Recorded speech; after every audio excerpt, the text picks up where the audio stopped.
Hari ni saya nak cerita sikit apakah kelebihan sambal bilis garing saya. Okey, sambal bilis garing saya ni adalah 100% ikan bilis. Okey, 100% ikan bilis. Dekat dalam dia korang tak akan jumpa chili flake, korang tak akan jumpa bawang goreng.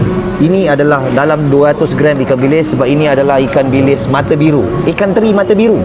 So ini boleh baca tak ada bahan pengawet, makanan sihat. Lepas tu kat sini 100% ikan bilis dekat dalam ni, premium dan cita rasa Malaysia, Singapura, Brunei, Indonesia. Ini kalau korang nak pergi umrah, sebagai contoh, kalau nak pergi umrah ni susah tau nak dapat makanan yang kena dengan tekak kita. Sebab dekat umrah sana korang akan makan lamb, mungkin makan nasi mandi, macam-macam lah makanan Arab sana, Timur Tengah. Tapi kalau bawa ni insyaAllah terubatlah kau punya rindu tu kan. Okey, lepas tu boleh dapatkan dekat saya punya beg kuning.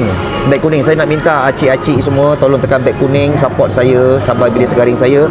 Post laju boleh dihantar ke seluruh Malaysia. So kalau nak tekan lebih, nak tekan 1, 2, 3 unit, tekan button tambah saja kan. Mohon support saya punya sambal bilis garing Abang Lobster. Ini adalah produk terbaru saya, perniagaan terbaru saya. Okey, dan tolong komen. Yang belum follow, tolong follow kejap akaun saya, share, repost dan tolong komen. Salah ke tidak seumur hidup sekali makan sambal bilis garing Abang Lobster? Kalau salah, komen salah. Kalau tak salah, komen tak salah.